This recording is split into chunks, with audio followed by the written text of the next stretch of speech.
Merci beaucoup et bonsoir à Jean-Philippe Gaudin. Ravi de cette rencontre. On vous remercie d'être présent. Ce n'est pas tous les jours qu'il nous a donné la chance de rencontrer un ancien chef des services secrets, des renseignements. Par essence, c'est un poste secret. Je vous ai demandé tout à l'heure, est-ce qu'il vous est, durant vos années bernoises, vos années à la tête du renseignement suisse, est-ce que vous avez eu souvent l'occasion de vous exprimer en public ou c'était plutôt un travail de coulisses? Prenez le micro peut-être. Bon, alors, comme directeur du renseignement, que ce soit le renseignement militaire ou le renseignement de la Confédération, on ne s'exprime pas dans les médias. Oui. Ça, c'est une base. On essaye de s'y tenir. Maintenant, les médias, c'est aussi quelque chose d'important. Donc, comme je crois qu'on s'est parlé, j'ai fait 3 articles en 4 ans, 3 articles de fond pour expliquer un peu ce que c'était que le renseignement et essayer d'expliquer à la population suisse que le renseignement n'est pas là pour l'espionner, mais surtout pour faire du contre-terrorisme, du contre-espionnage, etc. Donc, il fallait un peu aussi démystifier le terme que vous avez utilisé, renseignement secret. Moi, je préfère service de renseignement. Un peu, service secret, c'est le chapeau, les lunettes noires, Mais le, laissez-nous le rêver un coat. peu, parce que c'est un peu comme ça qu'on voit vos services. Comme journaliste, en tout cas, on sait que quand on appelle, on nous dit on ne fait pas de commentaires. Donc voilà. En tout cas, vous avez été un homme important. Vous avez rencontré tous les grands de ce monde. On va en parler tout à l'heure. Vous avez rencontré Poutine, vous avez rencontré Trump, vous avez rencontré plein de gens et vous avez eu une importance dans des dossiers très très chauds. On va en parler. Je vais donner quelques notices biographiques. Donc, vous êtes né dans le canton de Vaud, à Chevilly. Vous avez grandi à Montreux et dans ces rencontres royales, les royales rencontres, on a reçu notamment Mathieu Jaton, patron du Montreux Jazz. Vous avez un point commun avec lui, c'est Claude Nobs, hein.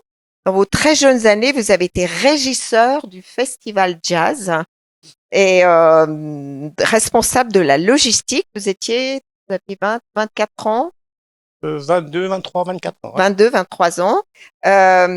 Vous êtes mélomane, vous êtes amateur de musique ou? Alors, j'aime beaucoup la musique, mais je ne joue d'aucun instrument.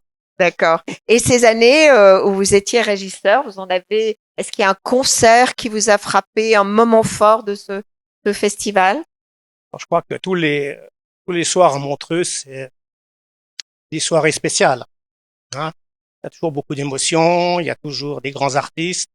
Maintenant, si vous voulez, l'artiste qui m'a le plus frappé, le plus marqué, c'était naturellement Miles Davis. Alors, c'était pas trop facile non plus, parce que Miles Davis est un compétiteur d'exception. Malheureusement, il jouait toujours le dos au public. Mais c'était son style, c'était lui. Monsieur très gentil, très abordable, je dirais très simple. Parce que dans ces milieux, on n'a pas que des gens simples. Hein. On a des gens qui ont des égos un peu surdimensionnés. Donc là, j'ai bien appris à vivre. Après Montreux, vous avez décidé de vous lancer dans une carrière militaire. Vous entrez dans le corps des instructeurs des troupes mécanisées et légères. C'était en 1987.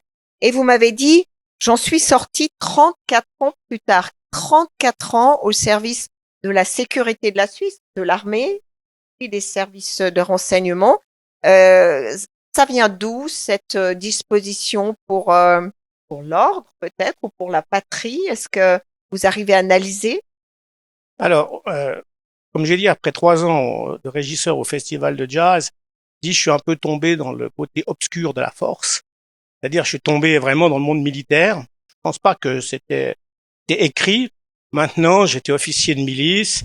J'aimais bien ce que je faisais à l'armée. Et j'ai rencontré un homme qui m'a convaincu que le métier des armes était pour moi. Et c'est vrai qu'après, voilà, après 3 ans, j'ose dire, de festival de jazz, j'en avais un peu fait le tour. Et je me suis lancé dans cette carrière militaire où j'ai effectivement d'abord été instructeur d'unité, puis chef de classe dans les écoles d'officiers, puis commandant d'école. En bref, j'ai fait une carrière assez standard.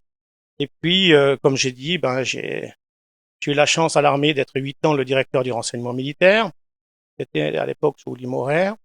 Et puis, ensuite, je suis parti à Paris comme attaché de défense, là où j'ai terminé ma carrière militaire. Avec un grade de général. Je ne savais pas que dans l'armée suisse, en temps de paix, il y avait des généraux. Alors voilà, bon, il y a toujours eu des généraux, mais on les appelle un peu différemment en Suisse. Parce qu'en Suisse, on appelle ça des brigadiers, général pour les générales d'étoiles, les divisionnaires, le général 2 étoiles, etc. Donc, j'ai fini ma carrière comme divisionnaire, général de division, à Paris, où j'ai pas tout à fait fini ma mission, puisque M. Parmelin, à l'époque, était venu me chercher pour prendre le renseignement de la Confédération. Voilà. Alors, 8 ans de renseignement militaire, 3 ans à Paris, à l'ambassade, et 4 ans à la Confédération. Alors, Voilà. dans votre carrière militaire, restons un tout petit moment sur cette carrière. Vous avez été notamment commandant d'une unité de soutien de l'OSCE en Bosnie-Herzégovine. Ça, c'était année 2000. C'était un peu après cette guerre qui a absolument déchiré cette région. Quel souvenir? Alors, oui, c'est vrai que les Suisses ne s'engagent pas dans les conflits. Les troupes suisses sont en principe déployées après le conflit, qu'on appelle dans les opérations de maintien de la paix.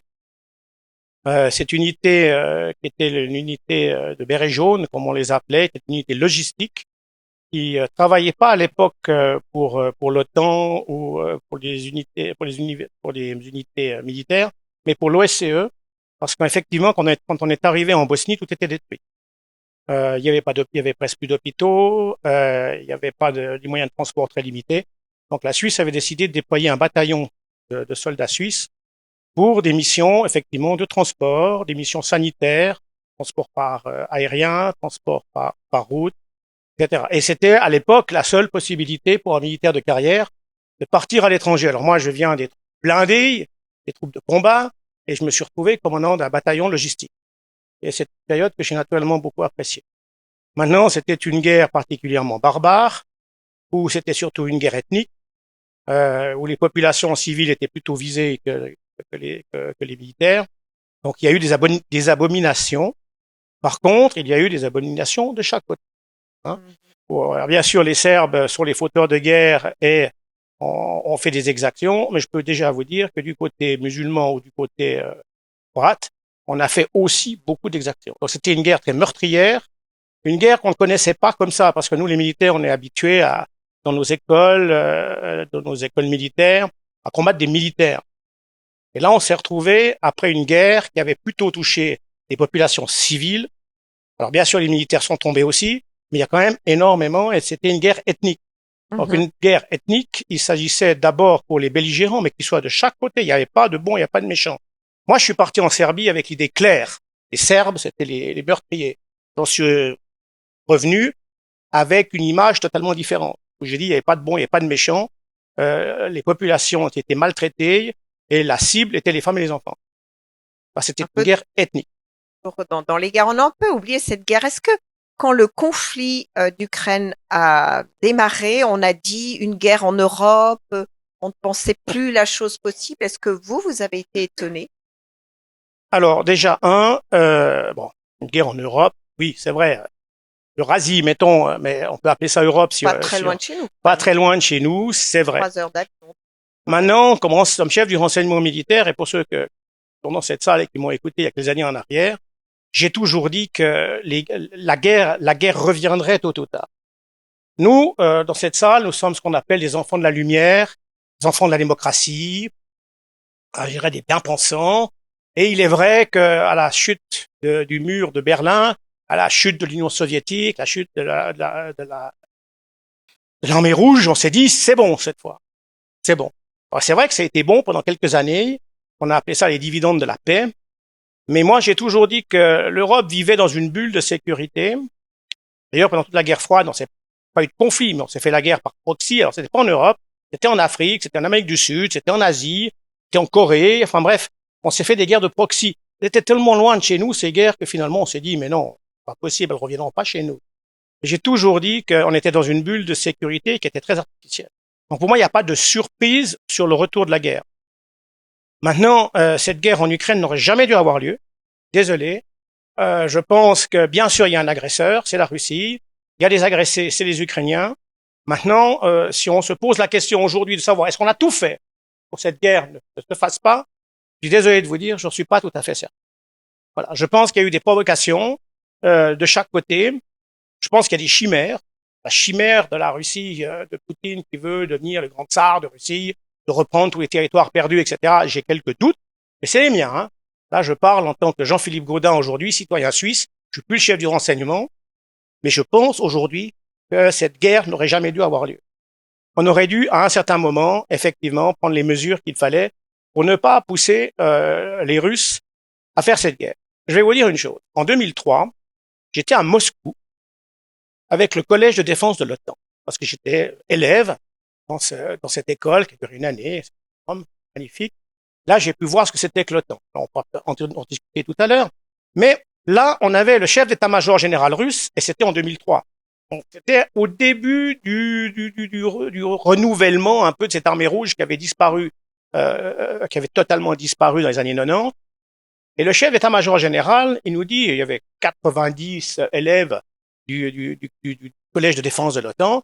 Il nous dit, pourquoi, tout d'abord, messieurs, bon, il y avait 2 ou 3 dames avec nous, et c'est surtout des hommes, il nous dit, vous êtes tous des menteurs ici. Je vois que des menteurs dans cette salle. Alors ça commençait bien la conférence. Et puis, il nous dit, voilà, moi je vais vous dire, vous nous avez menti, à la fin de la guerre froide, vous nous avez promis qu'il y aurait des corridors, que les pays, le pacte de Varsovie ne serait pas dans le temps, blabla. Et il nous dit, aujourd'hui, vous êtes tous dans le temps, vous êtes tous des menteurs, vous n'avez pas fait ce que vous faites. Bon.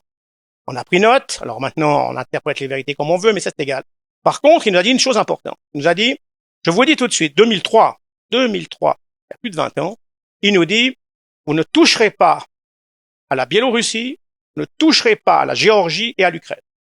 Sinon, je peux déjà vous dire, c'est la guerre. Boum. 5 ans plus tard, c'était la Géorgie, 2008. 6 ans plus tard, c'était déjà l'Ukraine avec la Crimée. Maïdan. Il y a eu la place Maïdan. Révolution, oui, révolution. Maintenant, révolution aussi, je suis désolé de vous dire, un peu tronquée, parce que sur la place Maïdan, il n'y avait pas que des tireurs d'élite de la police ukrainienne. Quelques agents américains. Et d'autres. Et d'autres. Et ceci a fait basculer effectivement l'Ukraine dans une autre proportion, dans un autre monde. Un monde qui était très russe et très aligné sur la Russie, et tout à coup, l'Ukraine a commencé à dévier un tout petit peu de sa appartenance stratégique avec la Russie. Et effectivement, 2014, c'était la prise de la Russie par la Crimée. Alors bon, oui, là aussi, agresseur, agressé. Rappelle simplement que la Crimée pas toujours été ukrainienne. Hein. La majeure partie du temps, la Crimée, elle était russe. Maintenant, on a attribué à un certain moment la Crimée à l'Ukraine. On n'a pas demandé non plus. Donnée, je crois, par Khrouchtchev. Donné par Khrouchtchev, peut-être un jour, il était assez... voilà, mais enfin bref, il l'a quand même donné. Et ce jour-là, il y a personne qui a été faire un référendum. Là, j'ai pas entendu les Européens, les Américains dire on va faire un référendum en Crimée pour savoir s'ils sont contents d'être ukrainiens. Bon, ok. Donc, faut toujours faire un peu attention, avoir 2 poids, 2 mesures, et bien comprendre aussi. Encore une fois, je suis pas en train de défendre un homme, je suis pas en train de défendre Poutine et la Russie. Je dis simplement que cette guerre aujourd'hui, elle tue des milliers de jeunes Russes et de jeunes Ukrainiens. Et je parle pas des blessés, qu'ils soient psychologiques ou qu'ils soient physiques. Et nous, on est dans cette salle ce soir, Royal Plaza, super. On débat là-dessus, mais pendant ce temps-là, il y a des gens qui meurent. Alors, la question, c'est comment arrêter tout ça. Alors, maintenant, c'est très tard, et ça va être très difficile, surtout que maintenant, la Russie a pris les territoires qu'elle n'a pas l'intention de rendre. Donc, pour les négociations, ça va vraiment être que du plaisir.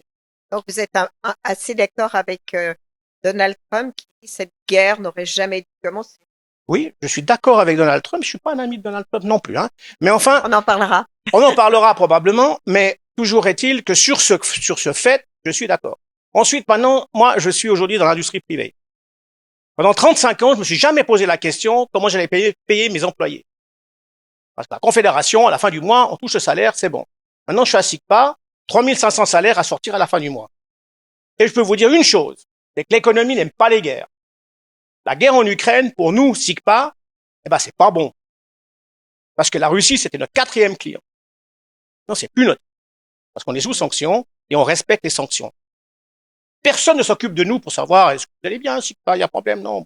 Ok, on fait des sanctions. Vous pouvez interpréter les sanctions comme vous voulez, ça vaut la peine, pas la peine, etc. On n'est pas là pour débattre de ça. Toujours est-il qu'on ait beaucoup d'entreprises suisses aujourd'hui à souffrir de ces sanctions. Alors moi, quand j'ai entendu Trump dire qu'il allait arrêter la guerre, en 3 jours, c'était naturellement 24 heures. Évidemment, il y a beaucoup de propagande là derrière, et puis c'est aussi beaucoup plus compliqué que Donald Trump le pensait. Toujours est-il, pourquoi? Parce que si on avait décidé de faire ces négociations 3 semaines, 4 semaines, 5 semaines après l'ouverture du conflit, on aurait pu discuter et arrêter la guerre.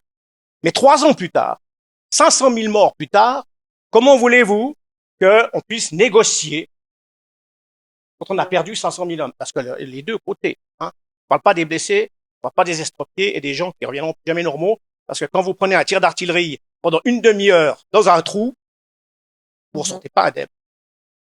Donc, tout ça pour dire que oui, il faut arrêter cette guerre, mais maintenant, j'ai pas la solution. On est très tard, et maintenant, comment faire pour dire aux Russes qui auront maintenant l'avantage sur le terrain? Pourquoi? Parce que les Russes, ils ont encore de la main-d'œuvre, hein, les Ukrainiens n'en ont bientôt plus. Donc, vous pouvez donner les meilleures armes que vous voulez à l'Ukraine, et s'il n'y a pas de soldats derrière, ben, vous n'y arriverez pas. Donc, c'est un problème aujourd'hui de faire ces négociations. J'allais vous demander, que fait un chef des renseignements militaires? Vous m'avez plus ou moins répondu, hein, vous observez, vous faites des rapports de force. Quand vous y étiez, avant de passer à votre période, vous étiez là, chef des renseignements de la Confédération, mais militaire. Qu'est-ce qu'on fait? Quels étaient les défis que vous aviez à l'époque? Tout d'abord, il faut voir que le renseignement militaire n'est naturellement pas au même niveau que le renseignement de la Confédération. Le renseignement militaire, c'est le renseignement de l'armée. Il dépend du chef de l'armée. Le chef du renseignement de la Confédération dépend de l'ensemble du Conseil fédéral. 7 départements, mais il est ancré pour des questions administratives à la défense. Pourrait être aux affaires étrangères, pourrait être à le département de justice et police, puisque le renseignement de la Confédération, il est interne et externe. Enfin bref, toujours est-il, je reviens à votre question pour le renseignement militaire. Le renseignement militaire, il a en principe 2 missions qui sont très importantes. La première, c'est l'évolution des forces armées. L'évolution des doctrines. L'évolution des forces armées, c'est-à-dire contrôler, surveiller, analyser l'évolution des armements pour pouvoir influencer ou respectivement aider le chef de l'armée à prendre les bonnes décisions. Alors, vous allez me dire des tas de choses sur ces dernières années, on peut peut-être aussi discuter, mais toujours est-il que c'est ça. Le renseignement militaire. J'allais vous poser la question parce que est-ce que c'est vous qui êtes à l'origine de cette décision sur le F-35? Alors ça, j'y répondrai tout à l'heure parce que c'est un peu compliqué. Mais par contre, je suis certainement au départ, en tout cas, je dis bien au départ de la décision sur les drones. Les drones, je ne sais pas si vous savez, les drones israéliens. Ça fait un bout de temps qu'on est dessus, hein, mais bon. Bon. Enfin, je reviens ici sur la mission du renseignement militaire, qui est une mission de l'évolution des forces armées, l'évolution de la doctrine, pour que effectivement l'armée suisse puisse toujours rester à la page. Parce que nous n'avons pas d'expérience de combat. Les Suisses ne combattent pas. Et ça, c'est l'expérience de la doctrine et l'évolution des armements. Elle se fait sur le terrain. Elle se fait avec des gens qui ont cet apprentissage et qui vont au combat. Nous, on va pas au combat. Donc, il fallait, comme chef du renseignement militaire, avoir les meilleurs contacts possibles à l'intérieur des forces armées étrangères, qu'elles soient russes, qu'elles soient américaines, qu'elles soient européennes, de manière à comprendre un petit peu qu'est-ce qui allait se passer et pour vraiment prendre influence sur quels armements en priorité ou secondaire il fallait. Ça, c'est la première chose. La deuxième chose, le renseignement militaire appuie toutes les opérations de l'armée. Alors, on parlait de la Bosnie, on peut parler du Kosovo, on peut parler même à l'époque de l'Afghanistan, puisqu'on avait des troupes d'Afghanistan, mais aussi des observateurs militaires qui sont sur les différents théâtres étrangers. Le renseignement militaire est là pour apporter au chef de l'armée également une vision de la situation. Je prends un exemple. À un certain moment, quand les Suisses se sont engagés en Afghanistan, c'était pour faire du maintien de la paix. Au bout d'un moment, les combats sont revenus beaucoup plus durs. Et là, le renseignement de l'époque avait dit, au chef de l'armée, il faut retirer les troupes suisses. Parce que là, on se trouve dans une position qui est impossible à tenir, et c'est plus la mission de l'armée suisse. Là, on va aller dans l'imposition de la paix, et ça, on sait pas faire. Enfin, on pourrait le faire peut-être, mais ça, c'est pas notre mission. Donc, effectivement, c'est appuyer les forces, mais aussi les forces suisses qui sont déployées à Davos, les forces suisses qui sont développées dans différentes activités de surveillance. La conférence Poutine-Biden il y a quelque temps en arrière, le renseignement militaire était naturellement présent pour effectivement briefer les soldats suisses qui, eux, vont à l'engagement. Tout à l'heure, je vous demanderai votre vue sur cette armée suisse hein, qui accumule les pannes, les mauvais choix ou les choix en tout cas qui s'avèrent problématiques. Vous me donnerez, si vous le voulez bien, votre avis. Mais on va arriver à votre nomination le 11 avril 2018. C'est le Conseil fédéral qui vous nomme directeur du service de renseignement de la Confédération. C'était Anné Parmelin. C'est un proche. C'est un proche. Ouais, c'est un ami, C'est vous vrai. m'avez dit. Oui, c'est un ami. Il se trouve que vous êtes pile dans la première administration Trump. C'est ça. Vous l'avez rencontré. Oui, rencontré, j'ai dit 2 fois 5 minutes. Hein, donc Oui, enfin, vous l'avez mais ça vu, suffit vous en tout l'avez cas, touché. ça suffit. Je l'ai touché, oui, je lui ai serré la main. Et il m'a tapé dans le dos. Voilà. Il est grand, il a Il une est grande grand, mèche il est blonde. imposant, il parle fort. Bon, là-dessus, on s'entend bien. Enfin, sur le parler fort. Il est beaucoup plus grand que moi. Mais voilà, oui, j'ai eu l'occasion. Et là, en quelques minutes, on sent quand même une énergie sortir de ce personnage qui est assez incroyable. Hein. Alors, il est rentré dans un bureau parce qu'à l'époque, je travaillais avec son comment dire, son préposé à la sécurité, discuter de choses et d'autres sur des différentes choses que la Suisse faisait pour les États-Unis, surtout en Iran. Et tout à coup arrive Trump dans le bureau. Alors moi, comme soldat, je me lève comme un piquet parce que je me dis, ah, c'est le président des États-Unis. Alors il dit, c'est qui lui bon, hein, la Suisse, c'est un pays, c'est travailleur, on produit, bravo, une claque dans le dos. On l'a vu. Et il part. Il a une Alors grande maintenant, peut-être opinion qu'il de a la un peu Suisse. changé d'avis. Non, mais je pense d'ailleurs qu'il n'a pas changé d'avis. Voilà, ça c'est une autre chose. Les temps changent. Mais alors, précisément, là, vous êtes chef des renseignements. À supposer, donc vous êtes resté 4 ans, hein, c'est ça? C'est ça. Jusqu'en 2021. On va en Ouais. parler. Mais un chef des services des renseignements, aujourd'hui, c'est vous, ça a été, après vous, ça a été euh, Monsieur Ducet. Monsieur Ducet. Maintenant qu'on est dans une grande crise, etc. C'est pas le cas à votre époque. Hein, vous avez Merci. renforcé ce service. Non, non, c'est vrai, ça On a en parle été très dit. peu, hein, mais effectivement, moi, Ça j'ai a pas été eu dit, non, vous j'ai pas eu de avez eu panne. des victoires au Parlement aussi. Hein, Ouais. on a accepté ce renforcement. Mais est-ce que les services de renseignement ont dit à la présidente de la Confédération, à M. Parmelin, mais surtout à Mme KKS, Mme Karine Keller-Souter, attention, est-ce que c'est le rôle des services de renseignement de mettre des warnings, là, vous êtes en train de négocier? Est-ce que ça fait partie des services de renseignement? Je pense que oui, oui. Alors, je sais pas si ça a été fait, mais je pense que oui. Vous savez, le renseignement, c'est quoi? Le renseignement de la Confédération, alors, il y a des missions qui sont très claires. Le renseignement de la Confédération, c'est d'abord contre-terrorisme. Ça, c'est la mission qui est la mission primaire. Après, vous avez le contre-espionnage. On est en Suisse. La Suisse est un nid d'espions. C'est pas une chimère, c'est une vérité. Donc, le service de renseignement a beaucoup à faire sur le territoire. Ensuite, c'est la prolifération des armes de destruction massive, mais c'est aussi l'extrémisme.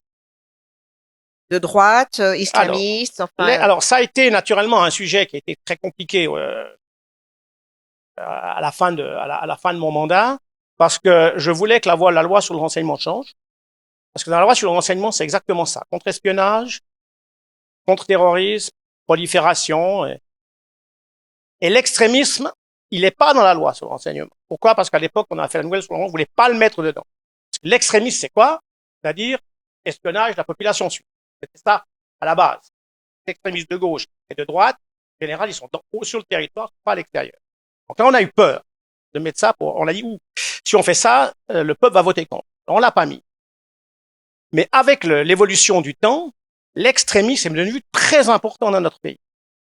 Alors on parle de l'extrémisme de droite, l'extrémisme de droite, je veux dire, il existe, mais ça n'a jamais été pour moi les plus dangereux. Hein. Ils chantent dans les caves, ils se tatouent le torse de trois gamelles. Alors c'est pas bien, mais ça tue personne. Et en règle générale, ils sont peu ça actifs. a tué, mais ça ne tue, heureusement. Ouais, mais heureusement. Maintenant, l'extrémisme de gauche est différent. Il y a un extrémisme qui est plutôt violent, qui s'en prend surtout aux forces de l'ordre, qui cherche la confrontation. Donc ça, c'est quelque chose qui m'a plus occupé que l'extrémisme de droite, franchement. Maintenant, il y a un autre extrémisme. Il y a l'extrémisme, j'oserais dire, vert. Ça, c'est quelque chose de nouveau aussi, mais il faut prendre compte. Et puis, l'extrémisme citoyen. L'extrémisme Covid. Ah oui. L'extrémisme du citoyen qui n'est plus d'accord avec ses autorités. Il n'est pas de gauche, il n'est pas de droite, il est anti-gouvernement. C'est des gens qui ont menacé la vie de certains conseillers fédéraux. C'est pas des extrémistes de gauche, c'est pas des extrémistes de droite. C'était des citoyens mécontents. Et ça, c'était très difficile parce que quand on veut mettre des gens sous écoute, quand on veut suivre effectivement certaines personnes, il faut des décisions d'un juge. Et là, comme c'est pas dans la loi sur le renseignement, c'est très compliqué d'obtenir ces permissions. Après, vous êtes Cyber naturellement qui est important parce que ça aussi c'est une menace à des informations, etc. Et tout ça avec combien de personnes? Alors aujourd'hui c'est pas secret. Moi je suis rentré au renseignement de la Confédération, il y en avait 350. Quand je suis sorti, il y en avait 450, respectivement 449 parce que... Et si on prend par exemple, et si on prend par exemple les services secrets américains, si on fait la comparaison. Alors, il y a 34 services américains. Hein. Oui. Pour ceux les plus connus, CIA, NSA, FBI, etc., etc. Ce sont des centaines de milliers de personnes. Voilà. Donc, maintenant, les intérêts sont pas les mêmes. Faut pas exagérer non plus. Maintenant, le renseignement suisse n'est pas assez doté en personnel. On n'est pas assez doté en moyens d'acquisition. On n'est pas assez doté dans le domaine de l'analyse. Et ça demanderait naturellement plus de moyens. Maintenant, pour faire plus de moyens, il faut bosser correctement aussi. Vous pouvez pas passer dans les médias toutes les 5 minutes en disant que le service s'écroule. Parce qu'au Parlement, on va dire, attendez les gars, vous voulez plus de moyens, tant bien, mais là, vous avez le moral dans les chaussettes, les gens qui s'en vont, etc. C'est pas facile. Mais restons sur l'analyse, parce que là, on en parle ces temps-ci. Hein. On a quand même un sérieux problème avec ces 39%. La Suisse qui est pratiquement le pays, je crois qu'il y a 4 pays au monde qui sont les plus taxés. Il se trouve qu'il y a la Suisse, alors qu'on pensait être les amis des Américains. On avait tout fait pour, on est proche idéologiquement. Qu'est-ce qui n'a pas marché là? Est-ce que c'est, si vous pouvez en parler, le défaut d'analyse? Il semble qu'on n'ait rien vu venir ou qu'est-ce qui s'est passé selon vous? Ou est-ce que c'est ce fameux coup de téléphone? Vous voulez un joker? Oui. Non, vous savez, je crois qu'en Suisse, quand je vais prendre un autre exemple. Quand moi, je vais rencontrer le chef la CIA, qui était une femme à l'époque, s'appelait Gina Haspel, ou que je vais voir le patron des services de renseignement russe, qui est toujours en poste, Sergei Narishkin. J'y vais pas avec en bombant le torse en disant je vais vous expliquer comment on va faire ça. Non. Il faut être humble, il faut approcher les gens, il faut les connaître. Alors ça se prépare avant, parce que vous pouvez pas arriver et puis dire voilà, le renseignement suisse a besoin du renseignement américain. Hein. Donc on doit aller chez les gens en demandant franchement oui s'il vous plaît quoi. Voilà. Donc, vous devez vous préparer quand même à chaque rencontre de manière différente et de dire oui, on a des moyens, oui, on est bon dans certaines choses. Et à l'époque, le renseignement suisse était très bon dans certains domaines. Et on a montré aux Américains et à d'autres qu'on était justement bon et c'est pour ça qu'on était intéressant. On n'était pas intéressant sur tout parce que c'est pas possible avec 450 personnes. Mais si vous travaillez sur des niches et que ces niches ne sont pas américaines ou ne sont pas françaises, ne sont pas allemandes, là, tout le monde est intéressé par vous. Moi, je crois que j'ai été un des seuls chefs du renseignement suisse à être reçu à l'anglais par la patronne des renseignements. Pourquoi? Parce que j'ai été plusieurs fois en Iran. Elle voulait savoir. Alors, d'habitude, le chef du renseignement, il va là-bas, il rencontre le chef de la division Europe, très bien. On parle un peu, etc. Il y a le débriefing qui est fait à la chef. Et là, la chef, elle dit non, non, non, non, non, non. Moi, je veux pas le débriefing de mes analystes. Je veux voir le monsieur. Voilà. Parce que je pense qu'il a quelque chose à m'offrir. Et ça, c'était à l'époque, naturellement, très important. Vous avez l'impression que la Suisse a perdu, d'une certaine manière, de son influence ou de son aura, et c'est cette affaire des taxes américaines pourrait être un symptôme de ça? Que c'est une analyse que vous partagez? Non, non, moi je pense que les États-Unis sont toujours nos amis. Alors maintenant, on est dans une mauvaise passe avec un homme qui est imprévisible. Je pense que les premières négociations qui étaient faites à Washington allaient dans le bon sens. Je pense que M. Trump a un ego surdimensionné et c'est le président des États-Unis, on doit l'accepter. Je pense que c'est quelqu'un qui a été élu par les Américains sur des idées et qui les met en place. On peut pas dire autrement. Alors maintenant, dans cette salle, vous êtes contre, vous êtes pour Trump, c'est complètement égal. Le président des États-Unis a été élu sur des idées qu'il met en pratique. Alors maintenant, c'est peut-être pas les nôtres, voilà, ok, mais je pense pas on peut pas dire aux États-Unis comment les choses doivent se faire. Donc je pense aujourd'hui, l'aura de la Suisse, on a toujours une aura. Moi, je me suis beaucoup servi de la neutralité pour mes contacts à l'étranger, etc. Cette neutralité a été écornée ces dernières années, je suis désolé de le dire aussi. Alors on n'a pas abandonné, c'est vrai, mais elle était cornée. Était cornée, et si vous demandez aujourd'hui, par exemple, si vous voulez, la Suisse s'est alignée. Les sanctions c'est aligné sur les sanctions ukrainiennes. Mais alors je lance pas la pierre au Conseil fédéral parce que le Conseil fédéral, il a fait ce qu'il pouvait dans des conditions difficiles et probablement qu'il y a eu beaucoup de pression sur la Suisse et que malheureusement, voilà, les choses se sont faites comme ça. Par contre, aujourd'hui, je pense que notre image est un peu écornée. Je pense que dans certains pays, on se pose des questions. Maintenant, on a toujours une excellente réputation. On a un excellent corps diplomatique, je dois dire. Il fonctionne très bien. Moi, je voyage beaucoup dans le monde. Il n'y a pas un seul pays où je voyage pas, où je rencontre l'ambassadeur, où effectivement ils nous aident le plus possible dans nos affaires économiques. On voit qu'ils sont à disposition. Donc, la Suisse, franchement, n'a pas perdu d'aura. La Suisse est toujours là où elle est. Maintenant, vis-à-vis de la Russie, c'est un peu compliqué en ce moment parce que ils ont été un peu surpris de notre manière de faire. Birkenstock, où on les a pas invités. Alors, le Birkenstock, alors là aussi, c'est mon deuxième joker, mais je veux pas vous en donner. Donc, c'était Madame Viola Mert avec qui c'est de notoriété publique, vos relations n'étaient pas comme avec Parmelin. Non, ça ne m'avait rien à voir. Était un ami, Madame Viola Mert. Alors, je me suis jamais attendu d'être un ami de Viola Mert. Avec Guy Parmelin, on se connaît depuis longtemps, c'est vrai. On est amis, c'est vrai. Mais je pense pas que c'est pour ça qu'il m'a fait venir au renseignement de la Confédération. D'ailleurs, j'ai fait ce que je devais. J'ai passé par la case comme tous les autres pour être nommé, etc. J'ai passé devant un collège, etc. J'ai fait ce qu'il fallait faire parce que M. Parmelin est venu me chercher à Paris pour me demander d'être candidat. Il m'a pas dit je vais te prendre comme chef du renseignement. Donc j'ai passé par la case départ j'ai postulé, lettre de motivation, on a fait le collège, etc. Bon, finalement, effectivement, je pense qu'à l'époque, avec l'expérience que j'avais du renseignement militaire, de l'armée, je faisais naturellement un bon candidat. Je sortais de 3 ans à Paris où j'avais été le doyen du corps des attachés, donc une expérience internationale assez intéressante. Donc je faisais probablement un très bon candidat. Bon. Maintenant, voilà, avec Guy Parmelin, c'était très simple parce que j'en avais pas beaucoup besoin de se parler, on se comprenait très bien. Avec Mme Mert, c'était très différent. Voilà, on sait jamais, on a travaillé ensemble pendant 3 ans, comme on a pu. Et à la fin, on a dû décider effectivement que ça n'allait plus. Et là, je peux vous dire, c'est pas la frontière fédérale qui s'en va. Alors, parlons un peu de l'état du pays. Alors, on a dit ces taxes qui ont surpris tout le monde. Il y a aussi une autre grande affaire et vous avez été à plusieurs titres engagés puisque vous étiez au renseignement militaire, vous avez fait une carrière militaire.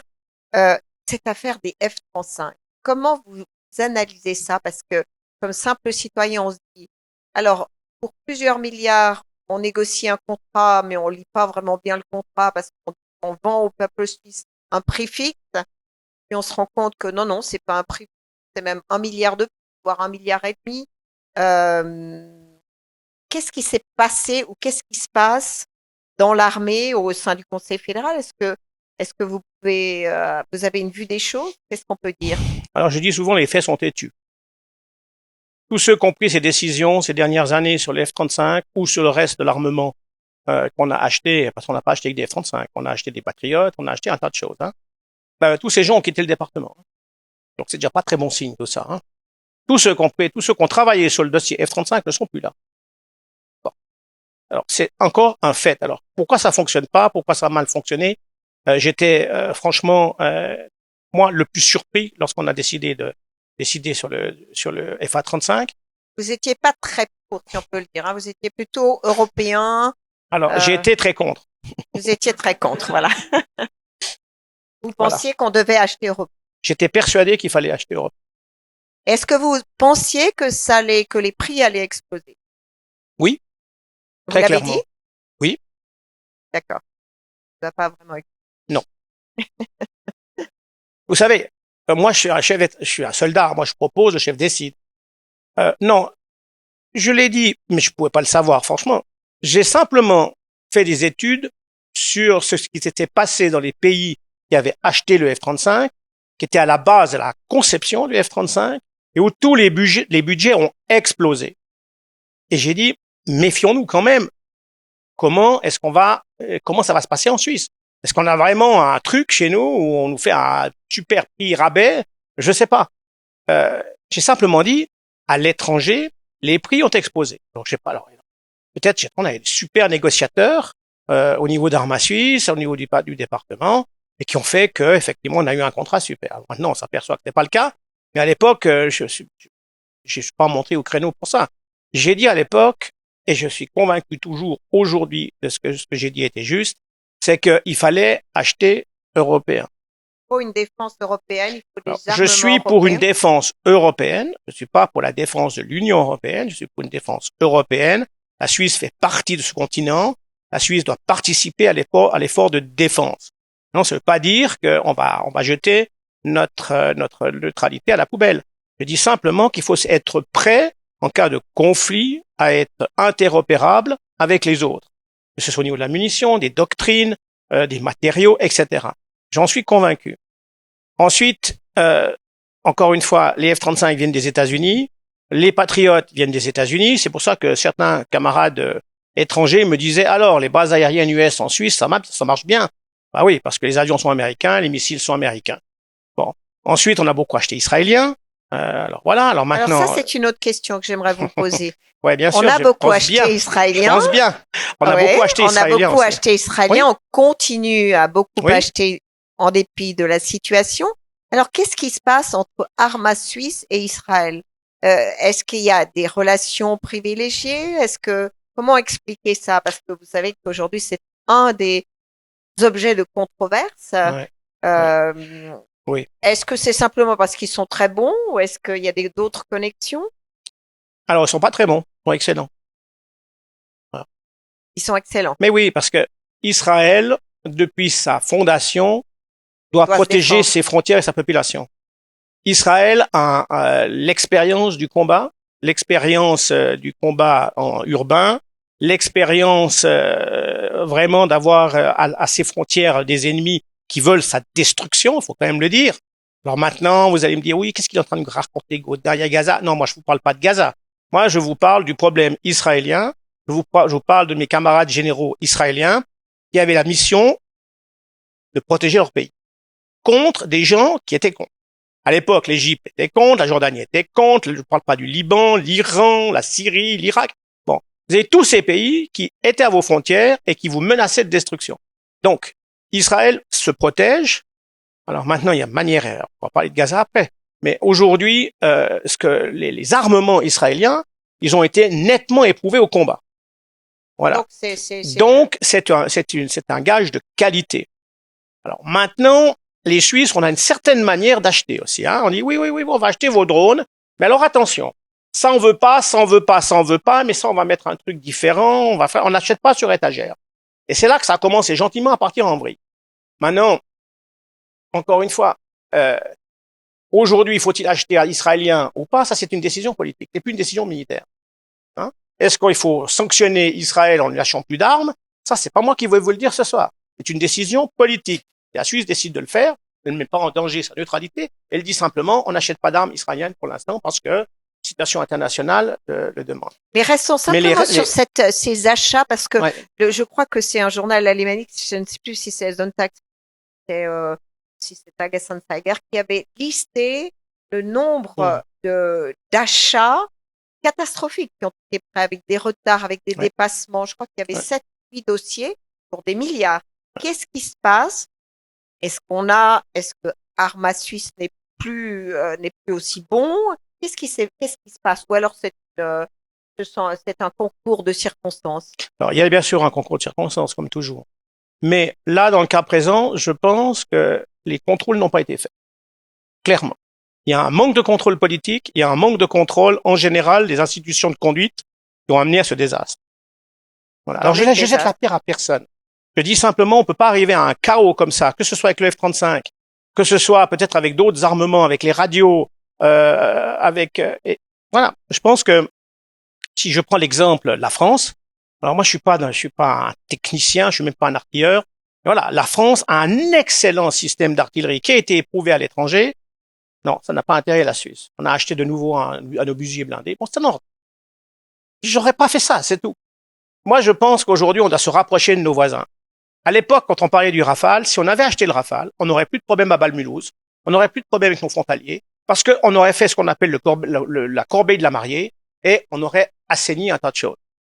Et alors, donc, pourquoi on l'a pas fait? On est peut-être l'administration militaire est très proche des Américains. On sait que nos pilotes s'entraînent aux États-Unis. Alors, il y a une espèce de pénétration, un lobbying efficace et le pouvoir politique suit. Les 2 tiers de nos officiers généraux ont été formés aux États-Unis. Nos pilotes sont tous formés aux États-Unis parce que je vous rappelle qu'on vole sur FA-18, on vole pas sur Gripen. Donc, ils ont tous été passés, en tout cas 3 ans aux États-Unis avec les familles, etc. Ça, naturellement, laisse des traces. Ça laisse des traces. Maintenant, encore une fois, le F-35. Le F-35 est le meilleur avion du monde. C'est l'avion de la dernière génération, que le Rafale n'est pas.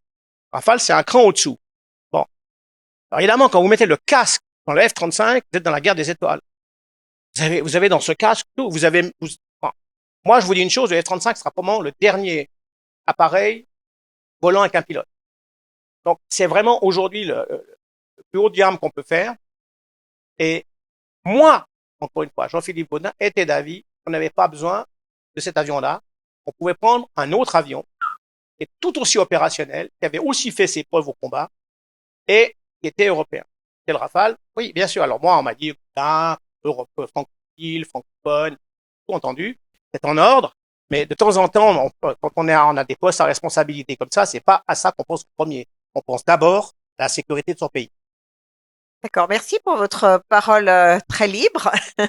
J'ai encore plein de questions, mais je vais quand même, comme leur avance, je ne sais pas si déjà en l'état vous avez des questions Ukraine, Gaza, les militaires, le pouvoir politique, oui, ou simplement peut-être Poutine. Je ne sais pas, est-ce que quelqu'un veut lever la main? Oui, monsieur. Je crois que les micros vont vous être donnés. Bonsoir, merci beaucoup du partage. J'ai une question du rôle de l'économie privée dans la résolution des combats actuels. D'un côté, on entend des fois des gens comme De Villepin en France, qui est vraiment un ardent défenseur de la diplomatie. Où est-ce que se place l'économie privée et des gros groupes qui actuellement ont des intérêts justement à l'arrêt des guerres? Alors, je vais vous dire quelque chose qui va peut-être vous choquer. Il y a 4 ans en arrière, l'industrie d'armement était au bord du collapse. Oui. Et les affaires ont repris. On n'achetait plus de blindés, on n'achetait plus d'armes, on n'achetait plus de munitions, on achetait encore des avions parce que là, on n'avait pas encore trouvé le truc pour faire de la surveillance aérienne et de la police aérienne. Maintenant, si vous avez de l'argent un peu engagé, allez-y. Hein. L'industrie d'armement, c'est top. Les carnets de commandes sont pleins pour les 30 prochaines années. Donc, l'économie privée, bien sûr. Alors, je voudrais, c'est pas les seuls. Hein. Quand on fait la guerre, on a besoin de médicaments, on a besoin d'antibiotiques, on a besoin d'un tas de choses. Donc, effectivement, il y a des entreprises aujourd'hui qui sont très bien avec ça. Mais les Suisses ont participé. Hein. L'industrie de l'armement suisse participe aussi. Enfin, pas comme ça se faisait avant, parce qu'on avait tout plus d'industrie d'armement en Suisse. On produit des pièces détachées, on a encore un peu d'industrie d'armement, mais les plus suisses. Movag, aujourd'hui, c'est General Dynamics, c'est plus suisse. Mais encore, on produit en Suisse, donc tant mieux. Mais voilà, c'est l'industrie privée, naturellement, a trouvé naturellement son intérêt, naturellement, parce que comme je vous ai dit, aujourd'hui, même la Suisse va mettre 2 milliards de plus dans le budget militaire. Moi, quand j'étais en poste dans l'armée, fallait faire des économies de bout de chandelle. On savait pas comment, effectivement, arriver à la fin du mois ou à la fin de l'année, parce qu'on n'avait plus d'argent, on n'avait plus de sous, etc. Maintenant, on a 2 milliards. Moi, je me sentirais vachement bien en ce moment, comme général de l'armée suisse, avec un budget de 2 Je suis milliards. pas sûre, hein, ils sont pas très bien. Ils sont assez attaqués. Non, mais on est attaqué. Mais voyez en France. En France, explosion du budget militaire. L'armée allemande, la Bundeswehr, qui était un musée roulant, bon, même plus roulant parce qu'il roulait plus, mais maintenant, c'est des centaines de milliards qui arrivent sur cette armée allemande. Et encore une fois, vous savez, on a tellement coupé dans les budgets. Parce que là, vous parliez de l'armée suisse. L'armée suisse a dû faire des économies, mais pendant 30 ans. Pendant 30 ans, on a baissé les budgets. Alors, pour couper, c'est simple. Et pour remonter, c'est autre chose. Il y a aussi peut-être un savoir-faire qui se perd. Mais peut-être pour prolonger votre question sur l'économie privée, on reparle de Trump parce que c'est quand même la grande affaire du moment. Alors, on a imaginé dans les médias qu'on pouvait aller demander au patron de la FIFA, est-ce que, je ne sais pas, peut-être à vous, vous avez des contacts aux États-Unis, est-ce que l'économie privée aurait aujourd'hui un rôle à jouer dans ce dossier-là? Mais elle le joue déjà. Elle le joue? Elle le joue déjà. Elle fait tout ce qu'elle peut. Je pense que la solution, effectivement, le nouveau plan, je le connais pas, hein. Vous demandez à M. Parmelin, vous en parlerez beaucoup mieux que moi. Mais je pense que M. Parmelin, la semaine passée, était à Washington avec une nouvelle proposition. Et c'est une proposition qui a été discutée avec l'économie privée. Donc, on va faire des concessions encore. Mais encore une fois, je peux déjà vous dire ici que ça ne restera pas à 39%. Je peux déjà vous dire ici que ça va baisser. Mais bien sûr, on va pas rester à ces 39%. Alors, la question, c'est de savoir quel laps de temps maintenant pour blesser fermer certaines cicatrices. Il y a eu des choses qui ont mal tourné, on peut dire ça. Mais je lance pas la pierre à Madame Keller-Sutter. C'était la croix et la bannière, la mission qu'elle a eue, comme celle de Guy Parmelin, qui a été particulièrement loyal vis-à-vis de sa présidente. Mais oui, il l'a été, parce que c'est Guy Parmelin a tout craché. Toujours est-il que je pense que le Conseil fédéral aujourd'hui fait un maximum pour essayer de trouver des solutions, et il va les trouver. J'en suis convaincu, il va les trouver. On restera jamais à 39%, c'est pas possible de toute façon. Hein. Si on reste à 39%, je peux vous dire l'économie suisse. Alors l'économie des machines, en ce moment, je peux vous dire, c'est vraiment un désastre. Désastre. Moi, je fais partie de Suisse même.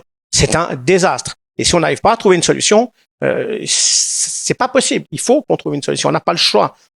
Dans vos fonctions actuelles aussi, je m'engage tous les jours. Non, je veux dire, vous subissez aussi les 39%? Alors non, nous on trouve, non, parce que SIGPA produit depuis les États-Unis. Donc nous, on produit l'angle de sécurité du dollar depuis les États-Unis. Donc pour nous, au contraire, nous on apporte quelque chose à la machine. Mais vous êtes peut-être un des enjeux aussi. On peut mettre en avant cette excellente collaboration. Oui, c'est vrai. Maintenant, il y a aussi des conservateurs qui disent pourquoi vous donnez la responsabilité de nos billets de banque à une entreprise étrangère. Non, il faut, c'est pas un long fleuve tranquille, hein. Faut toujours se battre. Maintenant, on a un certain savoir-faire qui nous protège. C'est vrai, les États-Unis sont un excellent client. Et je pense qu'on a tout fait pour ces dernières années pour bien s'entendre avec eux. Donc, de notre côté, on ne souffre pas de ça, mais on fait partie quand même d'une organisation qui est suisse même.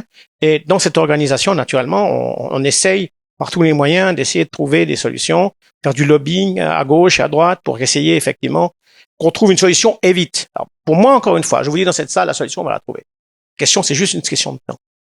Vous avez un petit pins là qui est le pins de l'armée suisse. Hein. Ouais. C'est peut-être un cadeau qu'on aurait dû faire à Trump.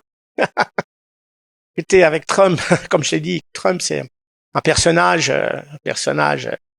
complexe qui peut changer d'avis très vite. Donc c'est pour ça que je dis qu'on peut changer d'avis sur la Suisse. Je suis sûr que les choses se feront. C'est une question de temps. Maintenant, qu'est-ce qu'il faut offrir à Trump? Qu'est-ce que vous voulez offrir à Trump? Moi, je sais pas. Il faudrait vraiment se creuser la tête parce que qu'est-ce que vous voulez offrir à un milliardaire? Donc bon. Parfois, de l'armée suisse. Non, mais vous savez, Trump a aussi discuté avec des Suisses. Je crois qu'il faut comprendre la Suisse. Il y a eu des questions qui ont été posées peut-être à certains grands fabricants de montres en disant pourquoi vous venez pas les fabriquer aux États-Unis? On lui a dit écoutez, pour le Suisse Neft, ça va être compliqué. Et ça, je pense qu'un Trump qui comprend ça. comprend parce que c'est un businessman, donc ça, il comprend. Voilà, mais il faut peut-être effectivement prendre une approche peut-être un tout petit peu différente. Et puis il faut apprendre aussi de ses échecs, parce que c'est vrai que quand Trump a dit le 39%, c'est quand même un échec. Mais maintenant, je pense qu'on peut corriger le tir. D'autres questions? Oui, monsieur. Le micro va vous arriver.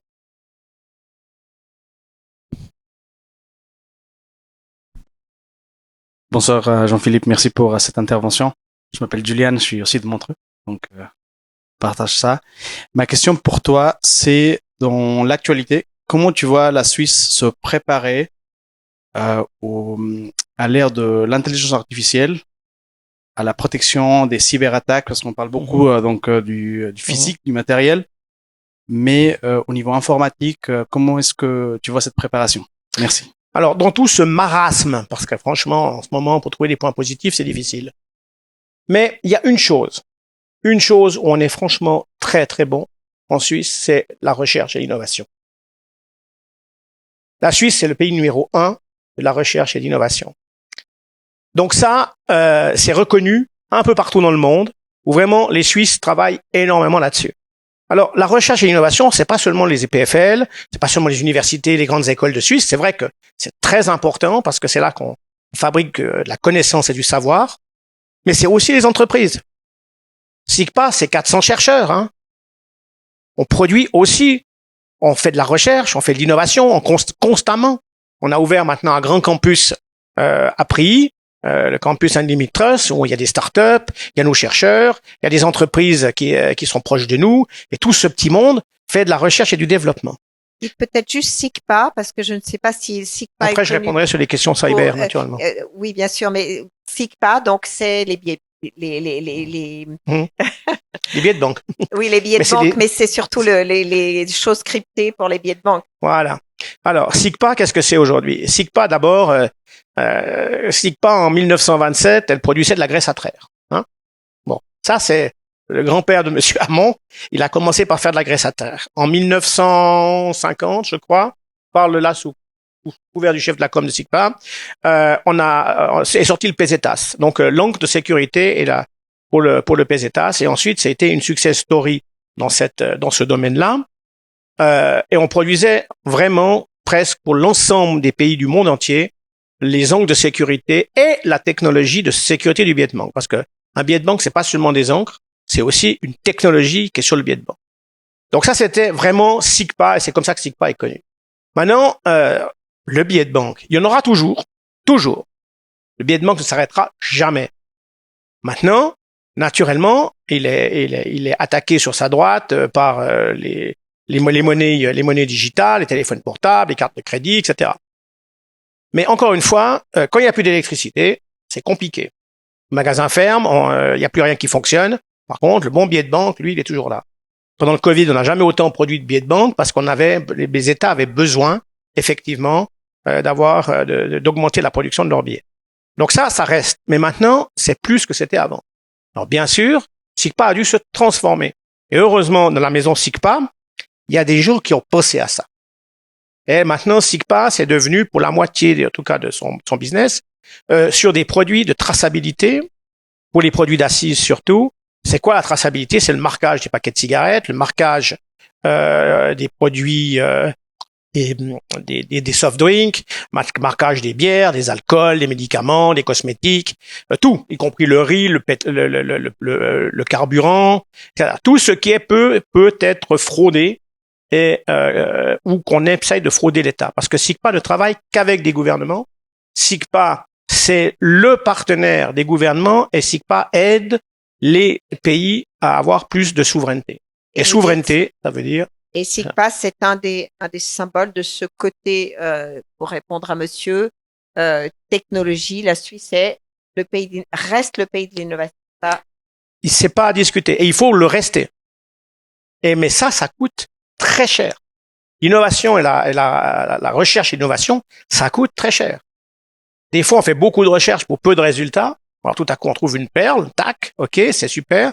Mais il y a quand même beaucoup. Vous voyez les startups, la durée des startups, etc. C'est vraiment super aussi. Mais voilà, ça donne pas toujours des résultats. Maintenant, dans le domaine cyber, Je pense qu'en Suisse, on est très bon dans le domaine cyber privé. On a d'excellentes entreprises, ici d'ailleurs, à Lausanne, l'entreprise Kudelski qui est dans le domaine de la cybersécurité, ils savent ce qu'ils font. Mais il y a l'arc lémanique est bourré effectivement de spécialistes cyber. Malheureusement, la Suisse n'a pas pris le train public, je pense. On a un petit problème là parce que, comme d'habitude en Suisse, on part du principe que la sécurité des entreprises, c'est les entreprises.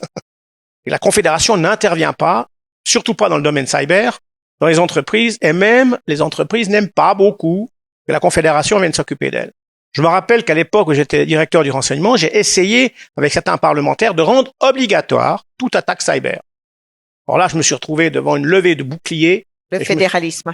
Ah non, mais est hors de question que le SRC vienne dans nos entreprises voir ce qui s'est passé.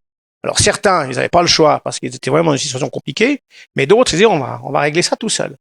Donc, je pense qu'aujourd'hui, au niveau cyber, on est bien. La Confédération a un peu de retard. Pourquoi? Mais parce que voilà. Alors maintenant, la Confédération a pris la mesure des infrastructures critiques. Parce que les infrastructures critiques doivent être protégées. Que ce soit nos mesures, enfin tout ce qui est énergétique, tout ce qui est hôpitaux, tout ça, on doit aujourd'hui les protéger. Donc voilà, je pense qu'on a fait beaucoup d'efforts. Et sur maintenant l'intelligence artificielle. Alors, l'intelligence artificielle, on en a à manger le soir, à midi, au petit déjeuner. Oui, mais encore une fois, moi je vais vous dire qu'une seule chose. L'intelligence artificielle, elle doit aider véritablement l'être humain pour ses prises de décision. Le jour où ça va plus loin, c'est qu'on a un problème. Ça, c'est mon interprétation de ça. L'intelligence artificielle, je l'ai mis en place, j'ai commencé à la mettre en place au SRC à l'époque. Mais encore une fois, c'est une aide à l'analyse. C'est pas elle qui doit faire l'analyse. C'est pas la même chose. Et là, je pense que là, on va trop loin si on demande à la machine de faire nos propres analyses. Je pense que l'être humain doit toujours rester au centre. Alors, comme l'heure avance, on va prendre, si vous avez encore des questions, levez la main. Est-ce qu'il y a d'autres personnes qui ne peuvent pas vous priver? Enfin, monsieur? Oui? Oui.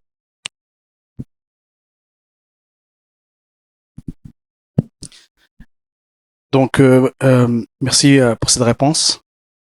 Ma question pour toi maintenant, c'est que tu as laissé ton rôle donc au sein de la Confédération.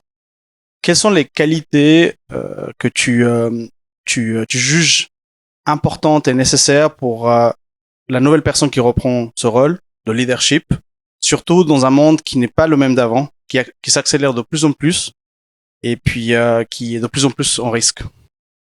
Magnifique.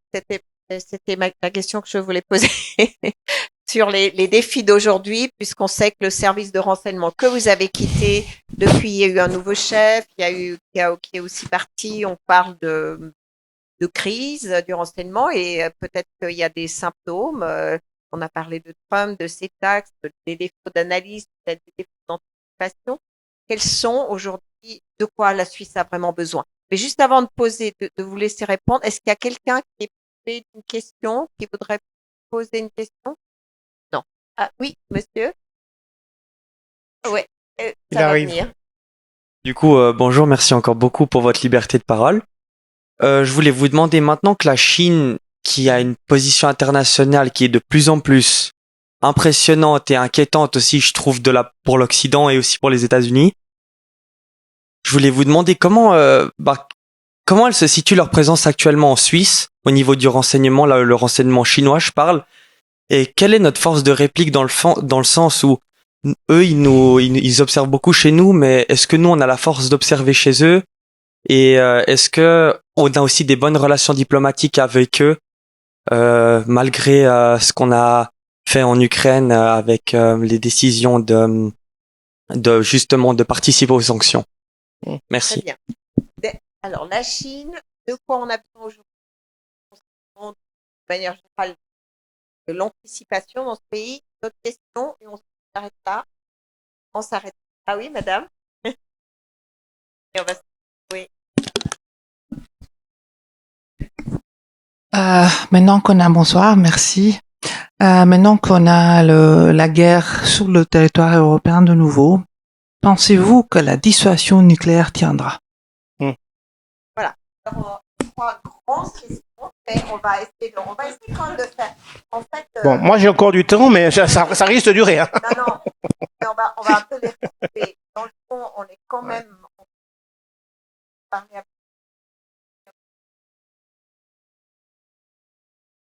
parler des heures. Parler et vous avez la parole. J'ai changé. Et dans le fond, on est quand même entré au aircraft, il y a de nouveaux instruments. On l'a dit avec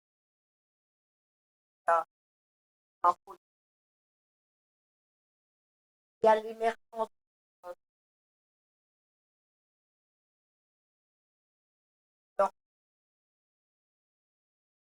Regardez quoi c'est toujours Vaste programme, comme disait le général de Gaulle. De quoi est-ce qu'on aurait besoin? Donc, je pense qu'on a surtout besoin de sérénité, de calme. Aujourd'hui, il faut faire une analyse de la situation que je fais, bien sûr, au niveau de SICPA, mais dans d'autres domaines. Aujourd'hui, je pense qu'on a besoin d'anticipation. Alors ça fait 30 ans que je le dis, non pas tout à fait, parce que, ouais, mettons 20 ans que je le dis partout, on doit être capable d'anticiper. Anticiper, c'est quoi? C'est voir ce qui se passe derrière le prochain compartiment de terrain, quand on dit militairement parlant. Qu'est-ce qui se passe derrière la montagne? Pas attendre que l'adversaire ait déjà atteint le sommet, ça c'est un peu tard. Et puis après, on est systématiquement dans la réaction. On aurait besoin d'anticipation. L'anticipation, c'est la lumière. J'ai toujours dit, le renseignement, c'est la lumière du politique. On éclaire véritablement la décision. On ne prend pas la décision. On donne des informations pour que l'échelon politique ou militaire, lui, prenne des décisions. Donc oui, il faut un renforcement du renseignement, bien sûr. Je m'excuse, il faut revenir à certains fondamentaux. Les fondamentaux de la Suisse, je suis désolé, c'est ce qu'a fait notre puissance, notre richesse, c'est revenir à une nation qui construit des ponts. Malheureusement, ça a été, comme je dis, écorné ces dernières années. Je pense qu'il y a très peu de chances qu'une conférence pour la paix pour l'Ukraine se fasse à Genève. Parce que je pense qu'on a vraiment fâché un côté. L'autre côté, c'est pas de problème, mais voilà, on a vu au Burgenstock. Vous l'avez dit d'ailleurs, je pense que la grande erreur du Burgenstock, maintenant, tant pis si ça vexe des gens, mais on aurait dû inviter les Russes. Ils seraient pas venus, bah tant mieux. Tant pis, je sais pas. Mais au moins, on les aurait invités. Tandis que maintenant, on les a pas invités. Voilà, c'est vraiment super. On a fait un truc. Franchement, le résultat final, je me pose encore des questions. Mais voilà, je parle en tant que moi aujourd'hui, je parle pas en tant qu'ancien patron du renseignement. J'ai quelques problèmes avec le Burgenstock. Moi, je veux bien les grandes photos de famille, tout ça, etc. Mais franchement, à quoi ça a servi? En tout cas, la guerre s'est pas arrêtée, hein. Et on n'a pas mis les jalons pour arrêter de la guerre.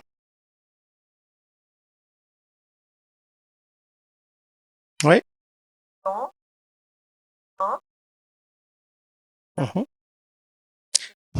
Ça, j'ai pas dit. Oui, mais c'est un peu ça, c'est ce qu'a fait notre force, bon sang. Depuis la fin de la Seconde Guerre mondiale, la guerre froide, etc., la Suisse est montée en puissance parce qu'on était capable, effectivement, d'être choisi par un bon nombre de nations pour se dire, venez à Genève, venez construire la paix, venez tenter en tout cas de trouver des solutions. Aujourd'hui, c'est compliqué. C'est compliqué à Gaza, c'est compliqué en Ukraine. Voilà. Tout ce que vous avez dit est juste. Et je pense que c'est là qu'on devrait revenir sur nos fondamentaux, revenir sur ce qu'on savait bien faire. Parce que je répète, notre démocratie, j'en parle même pas parce qu'elle est vraiment impeccable. Et que si on en pense au contraire, allez voir dans certains pays, je pourrais vous raconter la démocratie. Mais en Suisse, on a une très belle démocratie. Et qui fonctionne. On a des institutions qui fonctionnent très bien aussi. Alors bien sûr, on n'est jamais content dans son pays. Mais allez, pour ceux qui ont habité à l'étranger, revenez en Suisse, vous allez savoir comment on est bien. Hein. Bon. Donc je dis qu'on a des valeurs. Nos valeurs, c'est l'honnêteté, c'est la précision, c'est le Swissness, C'est ça qu'il faut mettre en avant aujourd'hui. Revenir sur les fondamentaux. Revenir sur nos fondamentaux. Il y a un mot qu'il faut surtout pas utiliser, c'est on n'est pas on veut pas être seul, on veut pas être isolé. Mais pour ça, ça veut pas dire se vendre à n'importe qui. Je m'excuse. Je m'excuse. Aujourd'hui, le chemin qu'on prend dans certains domaines, on peut encore en discuter jusqu'à demain. On parle de l'Union européenne, mais encore une fois, la Suisse a sa place dans l'Europe, elle a sa place dans la sécurité de l'Europe, et elle a sa place aussi dans une Europe qui est politique. Maintenant, encore une fois, en gardant ces fondamentaux qu'on fait de la Suisse ce qu'elle est aujourd'hui. Je crois que c'est une bonne conclusion. Merci beaucoup, Jean-Philippe Gaudin, pour votre liberté de parole et pour vous avez une carrière extrêmement riche. Vous avez rencontré et vous avez joué un rôle très important dans ce pays et votre parole était précieuse. Merci beaucoup. Et c'est moi qui vous remercie. On peut l'applaudir. Merci.